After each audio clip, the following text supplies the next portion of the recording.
All right. All Welcome back, right. everybody, To the ReVitalized Podcast. to the ReVitalized Podcast. I'm Elle Oliver.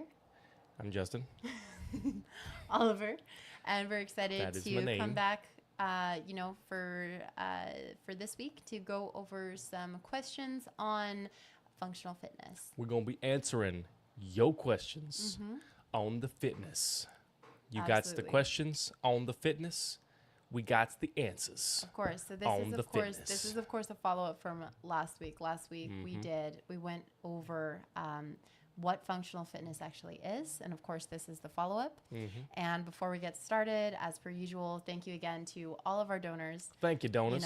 to helping with the Revitalize Our World project. So basically, again, we're a holistic life coaching company, or excuse me, a holistic health coaching company, and we're trying to reach as many people because we believe that every human life has absolute priceless worth, and being healthy is a human right. And so Absolutely. we want to do everything we can to reach more people. We want to reach them. Yes. We want to reach them. We want to reach to them. And we want to teach them while we're reaching them. All right. Yes. All So, right. like I was saying, last week we did an episode all about fitness. So we went over a good starting protocol. We went over some good principles. We went over and kind of like explained our whole idea, our methodologies around fitness. Because it's one of those things that it's super, super, super important. And it's also very confusing for a lot of people because everybody's got an opinion on fitness, and anybody who looks good can have an opinion on fitness that people will listen to. And so we wanted to clear up a bunch of stuff and make sure everything was just kind of simplified.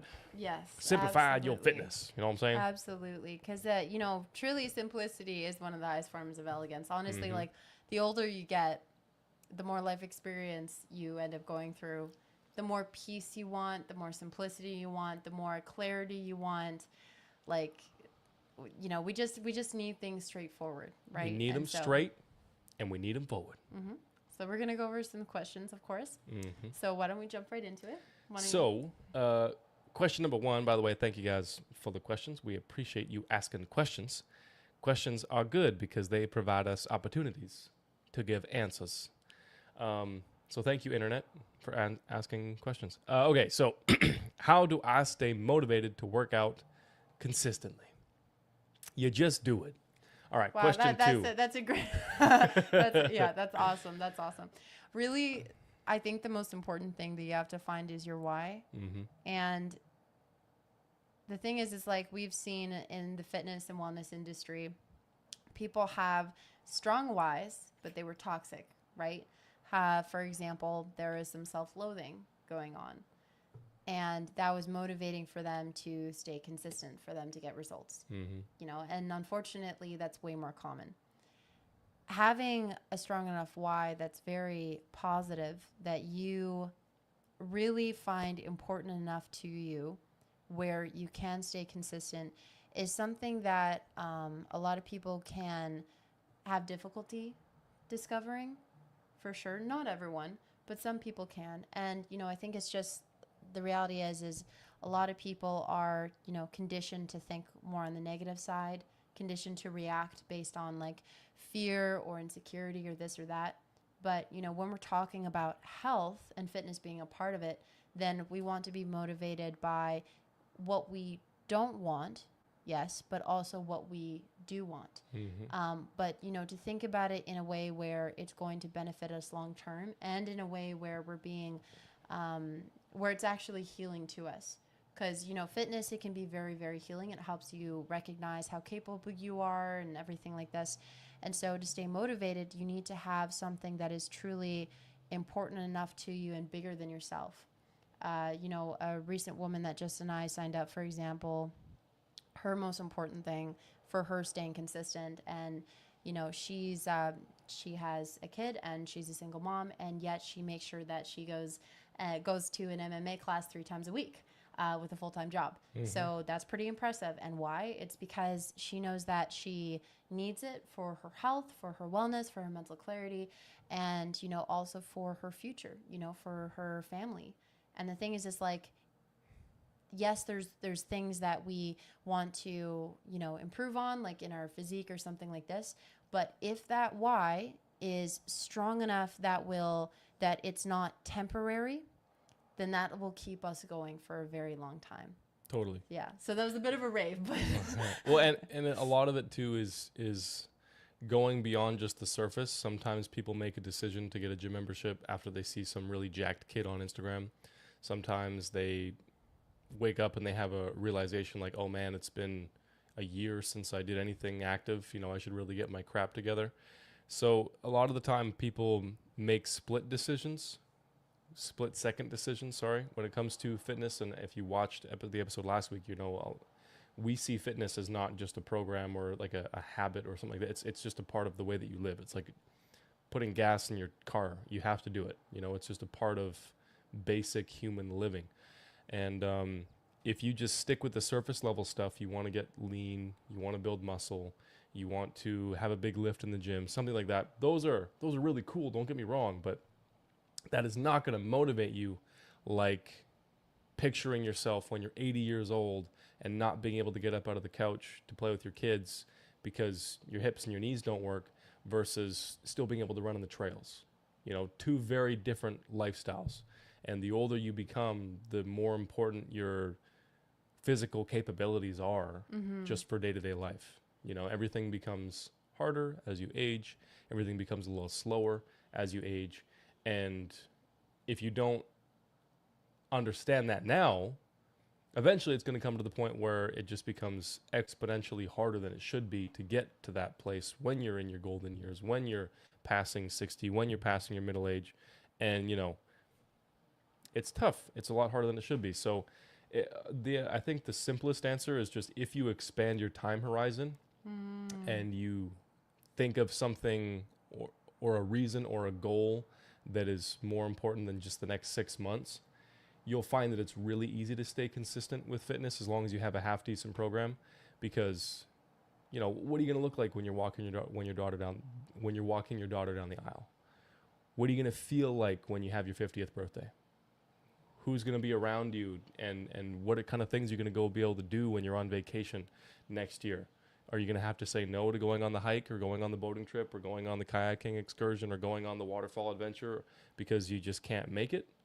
Because you're not comfortable taking your shirt off at the beach because you don't think that your knees can handle the hike up the mountain?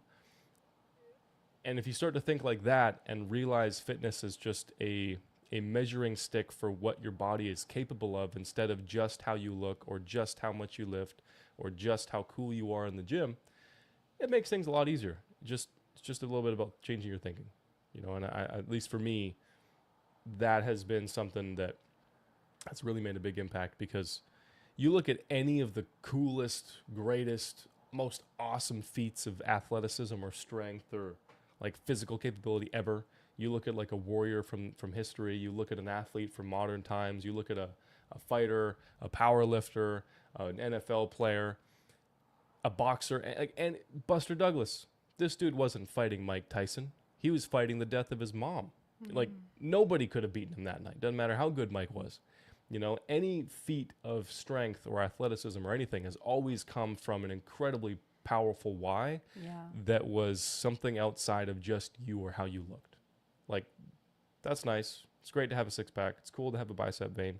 It's good to have big bulging muscles and be super, super strong, and everybody should feel that, live that. Awesome. Great. But that is not really what's important when it comes to fitness, when it comes to being able to move, being strong, being able to not have to call for help to pick up a 30-pound Amazon box at your front doorstep because you're concerned your back can't handle it. You know, just a little bit of a different thinking on that one. But I that seemed a little bit long-winded. No. Hopefully, We're both really big on you know, the reason why someone does something. Yeah. You know, so super important. Another thing too is like, you know, you're not going to find your answer necessarily just in a YouTube video. You know, like if it's something you've been working on, and usually when people ask that, it's something they've been working on for a while. And so, you know, if you want to find that and you haven't been able to do so far, and hopefully our answers were a little helpful, but then that's the time to really find someone who's already been able to do that for themselves and to get some help. Yeah. You know, call in your best friend, call in All Might, doesn't matter. Get somebody to give you some help. Absolutely. We all need help. We all need help. Okay. All right. Is it better to work out in the morning or in the evening? Ooh, that's a good question. So I personally prefer the morning for sure. I can do both. Doesn't really matter to me. Yeah. It really just depends on your schedule, work schedule, family life schedule, time of like when the sun rises type of schedule. Depends what you're training for. Depends where you're training. Are you doing it indoor, outdoor? Are you doing a super heavy, intense strongman style workout? Or are you doing a super light, explosive, plyometric athletic style workout? Most of it comes down to personal preference. Everybody has different predispositions to certain things. Some people train much better when they're outdoors, when they're doing something active that they enjoy. Some people train better when they have weights accessible. It really just depends on the person. I don't think that there necessarily is a better train in the morning because of this hormone, train in the evening because of this adrenal response, or anything like that. There's some aspects to that, of Like course. what? Like for example, in the evening, getting yourself way too psyched up right before bed. Yeah, okay. So that. And That's the true. second That's one, true.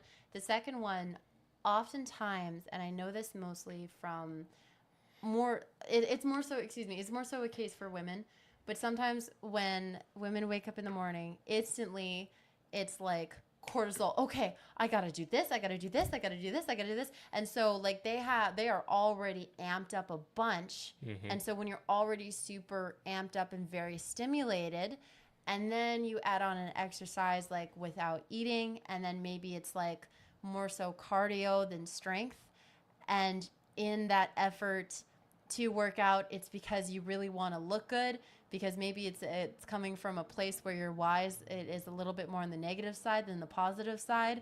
And then when you're exercising and you're already stimulated, prepared for the day, prepared for like more stimulation from your kids or your husband or the day and stuff, then you're also thinking like, oh my gosh, I need to keep doing this because I want to look like, the girlies on the internet and like all these things. And it's just like up, right? And so one of the things that is very important to remember is, in the morning, exercise is, it can be a great way to help set your day and to also help, make sure that you are, on time. Like it helps you like set your routine and stuff. Yeah.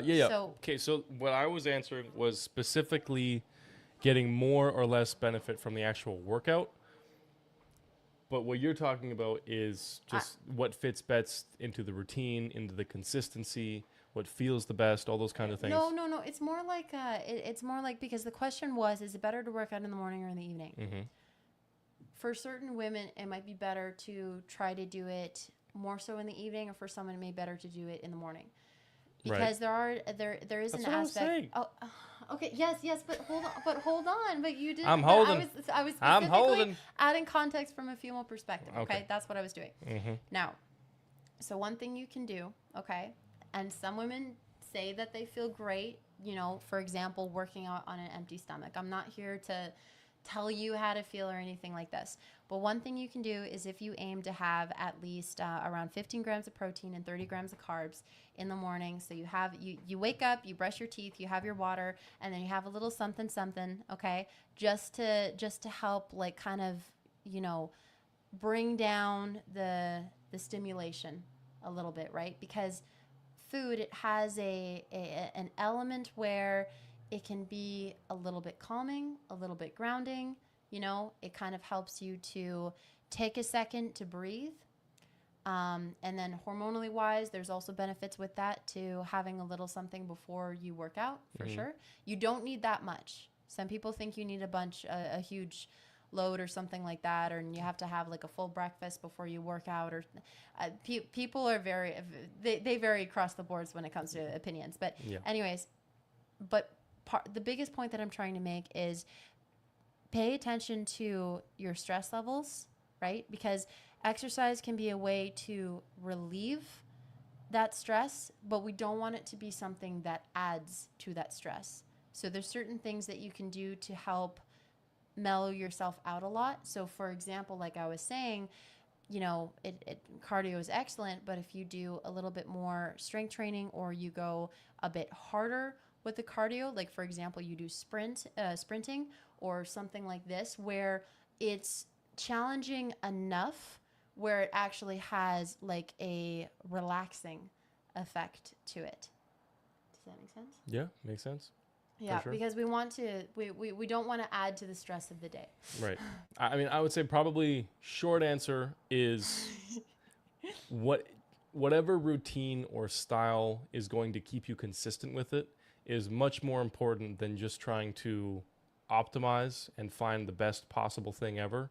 Start with, if you have the time in the morning, train in the morning. If you have the time in the evening, train in the evening. See how you feel, make adjustments from there.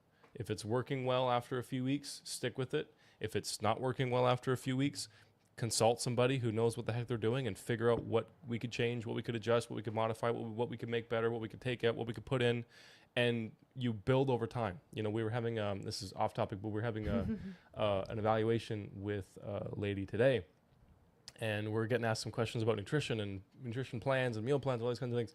And that stuff's so important, and we do that. But it's not just like a checklist of foods to eat and not to eat. It's something that we build together over a certain period of time with you as we actually get to know your body, because anybody who claims they know what's best for you without actually taking any time to get to know you is lying or ignorant. And just, there is no like one size fits all macro split. There is no one size fits all perfect amount of sodium, perfect amount of vitamin A, perfect amount of protein, perfect amount of whatever. Every person's different. There's also, a basic across the board maybe goal for certain things. Well, yeah. Right? There's baselines and that sort of stuff. But that's different. But to build out a plan where meal by meal or exercise by exercise, it's tailored to you, that takes time. And you can't just build that 100% from day one. You start with the basics, start with the foundations, and then you build and you build and you build and you build. And the fitness stuff is no different. It's if you've never done this before, or if you've never done it really, really well before, it's going to take you some time to figure out, and that's totally okay. And so experiment. Work out in the morning, work out in the evening, work out in the middle of the day, work out twice a day, work out once a day, work out 3 times a week, work out 4 times a week, work out once a week. Play around with things. And if you're doing it under guidance, you'll hopefully avoid a lot of the major mistakes that most people make. But see what works for you as long as it aligns with common sense, natural principles. That's like the basic stuff there. But yeah, train in the morning and the evening. Do both. And again, beat the system. Yeah. Don't hate the player, hate the game. Go above and beyond. But Exactly. again, our formula, as per usual, sustainability plus consistency equals results. Absolutely. Okay. All right. Question numero 3. Can I build muscle and lose fat at the same time? That's a good question. That's a really common question. Actually, everybody asks that all the time. Short answer, yes. Long answer, it depends on how well your lifestyle is and what you're actually doing, and if you're being smart with your nutrition, smart with your just lifestyle habits in general, and smart with your training. You have to be doing the right stuff in order for your body to do something like that. But absolutely you can. We've helped people do that all the time. It's really not that hard.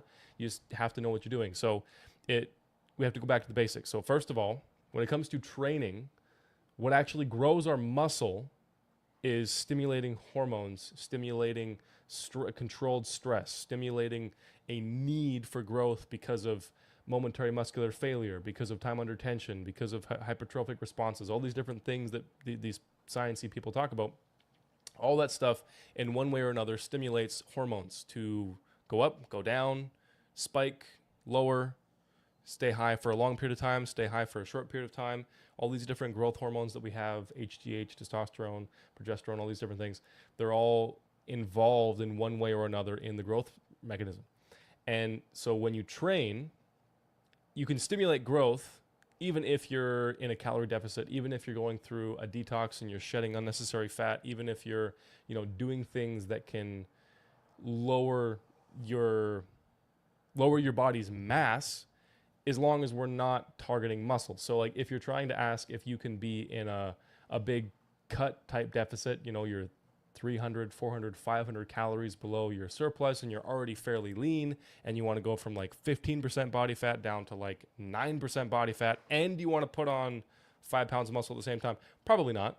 that's going to be extremely hard, and you'd have to be like a absolute hormonal anomaly. But, you know, if you're 20, 30, 40, 50 pounds overweight, and you also want to gain 5, 10 pounds of muscle over the course of like 6 months or a year, you know, that's totally doable. Absolutely. No question at all. You have to train smart, and then you have to make sure that, like we talk about a lot, you're putting your body through, you're getting like your natural detoxification pathways working so that the inflammation can go away, the toxic fat can go away, all those kinds of things. And then, you know, as your body fat lowers and lowers and lowers, and as the weight comes off and the colon gets cleaned out and the inflammation goes down and the swelling starts to go away and the bubble face starts to kind of chill out a little bit. If you're training smart and you're eating right and you're sleeping well and you're just doing the things and to create the conditions that your body needs in order to grow, you can absolutely put on muscle at the same time that body fat goes down. We've had people that have lost like 50 pounds, and at the same time, we didn't measure their muscle mass, but they've gained like 4 or 5 times the amount of strength in multiple lifts over the course of like 6 months, 8 months, 10 months, that sort of thing. It's not unheard of. It's just, it depends on the person, depends on the situation, and then it depends on like what your goals are. Like I said, you know, if you're trying to lose 20 pounds of excess weight versus just cut a couple percentages of body fat, those are two very different situations. So it depends on the person.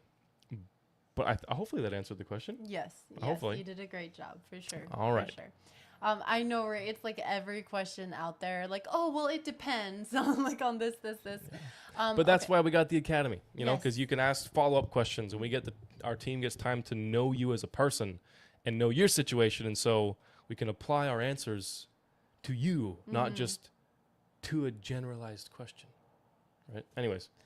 Okay. How much protein do I need per day to build muscle? So again, obviously there are variables to that, of course.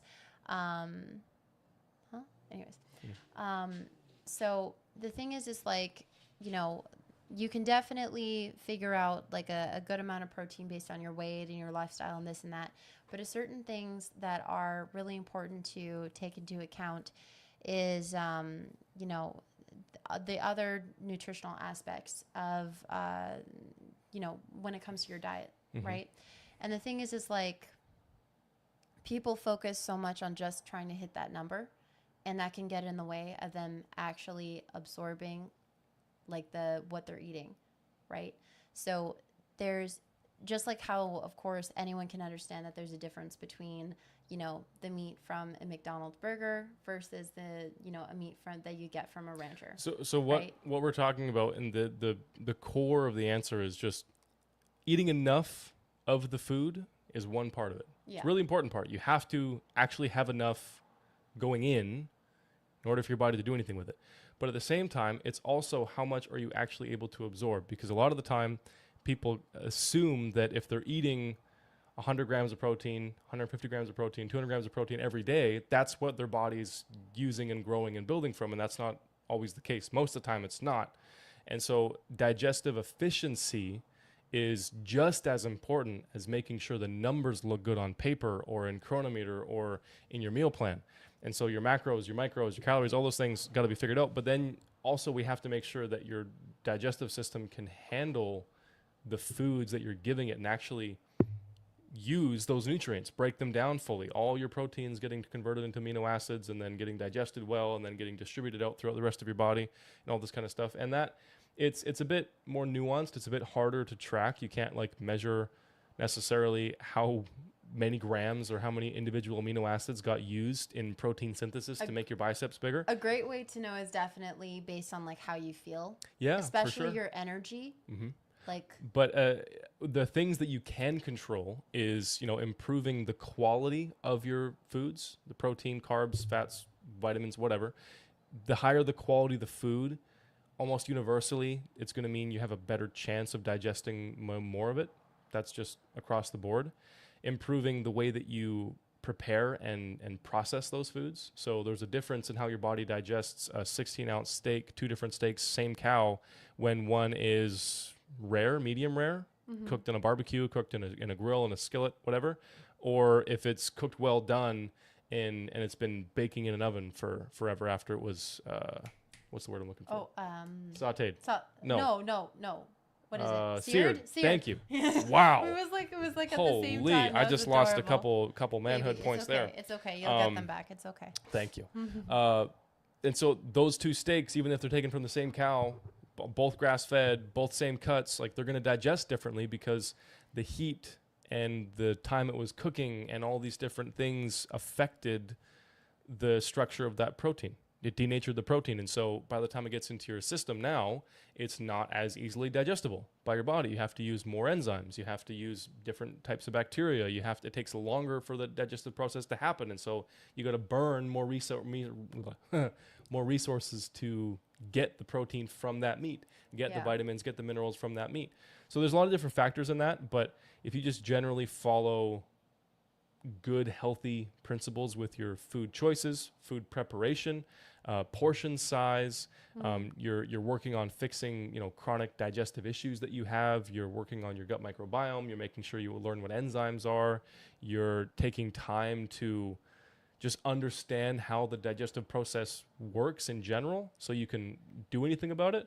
And all that stuff will build and over time, you will end up getting more value from the protein that you're eating. But just to give you like a really simple general ground rule, and again, everyone's different. So take that with a grain of salt. But, we say everyone should just generally start with 0.5 gram of protein per pound of body weight as a bare minimum, and then build and build and build from there, depending on how much muscle mass you have, your sex, your activity level, if you have any digestive symptoms already, or if you don't have digestive symptoms, like a lot of different factors come into play, but 0.5 gram per pound of body weight, and then you adjust and ramp up from there upwards of maybe a whole gram per 1 pound, and you get to like an even ratio, or if you're like a super freak Olympic athlete, maybe a little bit higher. But again, that really gets nuanced, and it depends on the person and the kind of muscle mass you have to be feeding and the amount of activity that you have to be doing and outputting all the time to maintain that muscle and to feed it properly. Most people probably won't get there. Just the average person doesn't really need that much if we're getting everything else sorted out and your minerals are good, your hydration's good, your sleep's good. Protein's super important, but it's not this miracle drug that a lot of bodybuilder types have been trying to make it out to be. Did I answer the question, you think? Yeah, I think I went over it. You got specific, but then you also, we also went into something else that needs to be taken into account. Because again, people focus on the number, but they don't focus on the context. And, if you really want to go above and beyond, if you really want to get the most, bang for your buck, so to speak, the most benefit from your investment of your time, of your energy, of everything, then take a look at your gut health and make sure that you're actually absorbing and digesting your protein efficiently. Yeah.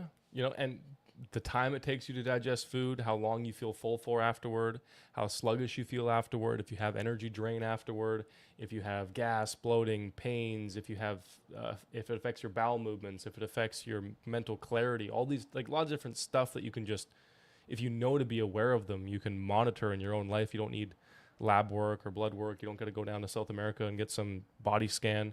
You can just sort of use common sense, and it's just as long as you have some, guidance or some education on it, you can kind of self-monitor and definitely make improvement. Maybe never get fully perfect, but you can absolutely make a big, big difference just being aware what to look for and what to, kind of pay attention to.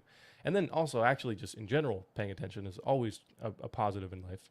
Absolutely. So that's just a life answer, not just a protein answer. Simple changes can definitely make a difference. And obviously we're talking about, someone just trying to do this on their own. If you wanted to do something greater, if you wanted to really take your health to the next level, then you would need to work with a professional who could offer you more optimization and recipes and fixing your gut and et cetera, et cetera. Right. This is actually really funny because this goes into the next question. Should I track macros or just eat clean?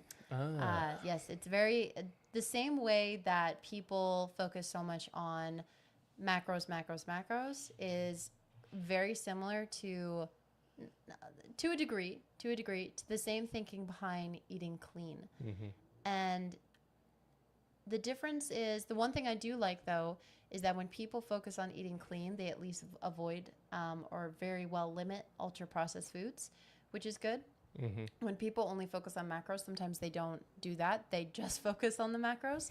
But the thing is like people's definition of clean can be rather loose. Yeah, that's a word for it. Yeah. That's a word for it. So, the thing is, again, right, is you have to have both. If we're talking about like truly clean food, like food that's actually going to improve your life, right? Like that's actually going to efficiently fuel you versus hitting your macros, you're not going to be able to properly hit your macros, right? Regardless of what the nutrition label says, because it's based on what happens inside your body, right? You're not going to be able to efficiently hit the macros that you want to hit for the growth that you want to happen unless you're eating actually clean. Right. Unless because it's not just the quality of your food. That's not the only aspect to you actually being able to absorb your protein and your fats and your carbs and all these sorts of things efficiently. But it's a very important one. So you need one to have the other. Exactly. And short answer is both. And then also don't just leave it at macros. Yes. Because that's just one part of it. Mm-hmm. If we're being brutally honest, micronutrients are probably more important than just the macro levels. So you have to look at those as well. That's your fiber, vitamins, minerals. Antioxidants is also something that you can track as well, and it's a good thing to pay attention to. Hugely important. And making sure that you're not just getting grams of protein, but making sure that it's quality. So you're getting a variety of amino acids after those proteins get broken down, and on and on and on. And then calories is also something important just to monitor, to look at. But it's not the holy grail of nutrition either. It's just something to definitely pay attention to. Don't live your life based on calories in, calories out. But you have to understand that it's a real thing and that you have to, pay attention. You have to know what it is, right? It's just like if you don't have to know how to change a car tire, but if you get a car tire blown out in the side of the road and you don't know how to do it and you can't call anybody and you got to wait there for 4 hours versus just taking 15 minutes and changing it yourself, it's a very different driving experience. So like it's important to know. But again, it's just you have to have, like Elle's saying, all of it, both of it. That's not a thing. You have to have high quality food, and you have to make sure you're eating the right amounts of those foods in the right in the right order or not order. Just often enough. I'm thinking of a different word, but consistently. Yeah, okay. Thank you. Consistency. And then because if you don't do that, then you don't know what you're putting in. If you don't know what you're putting in, you don't know what you're going to get out. It's just that simple, Absolutely. Hopefully that makes sense. Yep, and I think that was definitely an important thing to go over for sure. Absolutely. Okay, so we do one more question and then we'll finish off. Okay, so where's the next one? Do I need to take supplements to see results? No. Okay. This is the ReVitalized Podcast. No, I'm kidding. Absolutely not. Supplements can be incredibly helpful tools. Yes, they can. They can really help. I just made a carousel on this today. Oh, did you? Yeah. All right. Well, go check out Elle's Instagram, and you'll get your answer better than what I'm about to give you right now. But short answer, no.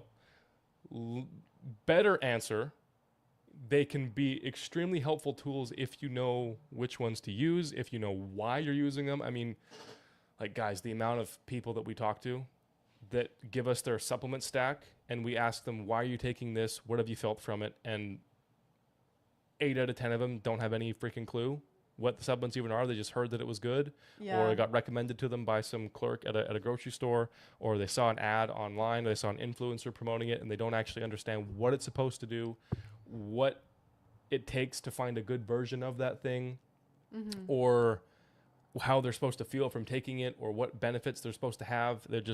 It's supposed to be good. So I'm trying it out. Exactly. And this one time, not all that long ago, we went through the list that someone sent us of all the supplements they were taking, and I think there was 27 different supplements. It was a lot. It was a like crazy that's amount. That's a lot. Like that's like hundreds and hundreds of dollars. Yeah, every month. Sometimes every week. And so, supplements can be very, very, very helpful. Yes, absolutely. And there are incredible supplements out there. Yeah, for sure. Absolutely. But again, you have to know why you're taking them. You have to make sure you're getting a good version of them, because the supplement industry is basically just a big marketing conglomerate.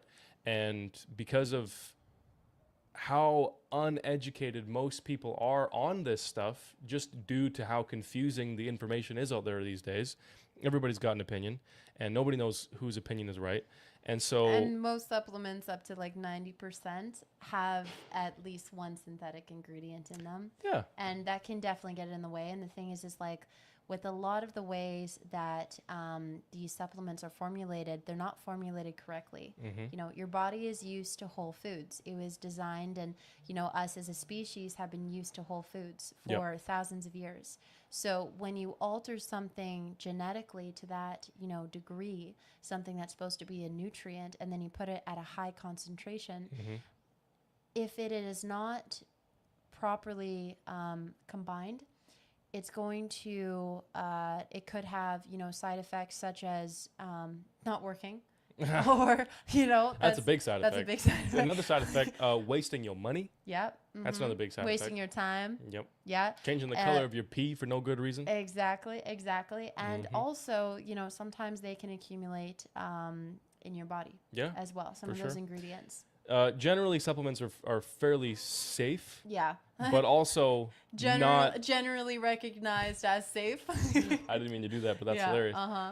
But if you want to know a lot more about supplementation, and you want to get a good breakdown on the industry as a whole, and get some really good tips on what to do as the consumer to figure out some good ones, most important thing, first of all, just join the academy, because like that's one of the things that we do. We'll just figure it all out for you. Second of all, go back and watch our previous episode with Tracy Gibbs, because this guy literally makes supplements for a living. He is the guy behind some of the biggest labels in the world, and he knows exactly what is in those bottles because he put it there. And he knows what's not in a lot of the other bottles because he didn't put it there, and he knows why they didn't put it there because it costs more money to put it there. So if you want to just get a good breakdown overview, go watch that episode. Absolutely. I actually shared that specific episode today on my my Instagram story. Perfect. There you go. So go to Elle's Instagram. You can find it there. And then also, if you just want some good generalized... And you can also find it on our YouTube channel as well. So it's on YouTube. If you want some generalized recommendations that most people should be able to just blanket get some benefit from, a really high quality protein powder. Just don't depend on it. It's not going to be your only source of protein. You should do food first, and you do smoothies and like different mixtures with your protein powder as a bonus to get an extra, 20, 30, 40 grams in the day when you don't need to make an extra meal, something like that. Make sure it's really high quality. We prefer plant-based over whey protein almost universally. It just most of the time digests better with people as long as they don't have any kind of big digestive problems, as long as it's properly tested for metals and tested for, quality care. And then it's being sourced of multiple different sources of plant protein. So it's an actual complete whole protein, comparable to like a steak or something like that. Then you're good. Another one would be sodium. Sodium is a extremely underrated performance enhancer, and it's not tested by USADA. So, take as much of it as you want to. You're good to go. Don't take as much of it as you want to. But take sodium. It's really, really important for your heart, for your muscles, for blood flow, for basically everything that happens when you move your body. And another one would this really good. And for the salt, please don't use table salt. No, don't use table salt. Don't use iodized salt. Use a good mineral dense sea salt. They're the best. And then a good healthy creatine, that isn't coming from China. No offense to China, but not generally the best quality of creatine. There is actually a type of creatine that people can get where it is extracted in a very healthy way. I forget the name of it. We can probably post it in the description of the comments or something like that. In the description. But yeah, good quality protein powder, sodium, and creatine. Most people who are serious about fitness should be able to get some really great benefit from those if you can find some quality ones. And then on top of that, it would just be nuanced to you as a person with what you need to supplement for. Absolutely. Beautiful. Cool, guys. Okay. All right. Thank you guys so much. Thank you again to our beautiful, wonderful donors. We appreciate you so much. And thank you to all of our viewers. Yes. Not to forget about you guys. So we appreciate y'all hanging out for the last about 40-ish minutes. Thank you guys for liking, subscribing, commenting, giving us feedback, giving us suggestions, critiques, telling us how funny you think I am, because that always makes me feel good about myself. Either way, we appreciate you guys a bunch. If this helped you, let us know how it helped you. If you think it can help somebody else, share it with them, force them to watch them, bully them into being a better person by getting educated on how to be fit. And otherwise, just have a great day. Yeah, beautiful. See everybody. Thank you guys so much. God bless. This has been the ReVitalized Podcast. ReVitalized Podcast. Absolutely.